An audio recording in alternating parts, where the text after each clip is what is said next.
ভারতের মেয়েরা বিশ্বকাপ জেতে এবং বিশ্বকাপ জেতে সেলিব্রেশন করে। অপরদিকে আমাদের পার্শ্ববর্তী দেশ বাংলাদেশের যে অধিনায়ক নিগার সুলতানা জ্যোতি, সে কিনা তার জুনিয়রদের ধরে চড় থাপ্পড় মারে। এই কথাটা আমি বলছি না, কালের কণ্ঠ একটি সাক্ষাৎকারে সাবেক অধিনায়ক বাংলাদেশের মানে জাহানারা আলম সেই কথাটি বলছে। একবার ভেবে দেখেছেন, বাংলাদেশের ছেলে হোক বা মেয়ে হোক, এখনো পর্যন্ত বাংলাদেশের ক্রিকেটের জন্য তারা কি করছে, কি করেছে একটু বলতে পারেন? যে দর্শককে কোন জায়গায় তারা খুশি দেখাতে পেরেছে? মেয়েরা পারেনি না ছেলেরা পারেনি। ওয়ার্ল্ড কাপের মতো মঞ্চে এসে তারা একটা বা দুটো ম্যাচ জেতার কোনো রকমের চেষ্টা করছে, 90 রানের মধ্যে অল আউট হয়ে যাচ্ছে। এই খেলা খেলবে তারা?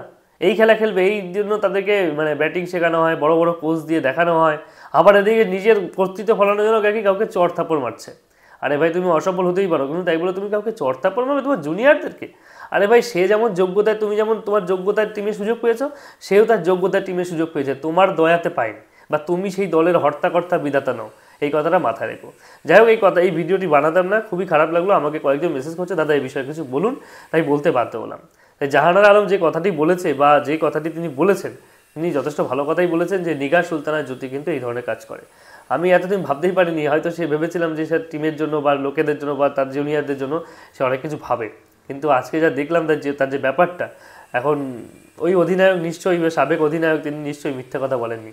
তার জুনিয়ররা যে কথাগুলি বলেছে তিনি নিশ্চয়ই জানেন। যাই হোক, নিগার সুলতানা জ্যোতি যদি এই কাজটি করে থাকেন, তাহলে তার জন্য অবশ্যই তাকে শাস্তি পেতে হবে। এখন বিসিবি কী করবে সেটাও দেখার অপেক্ষা। ভালো থাকবেন, ধন্যবাদ।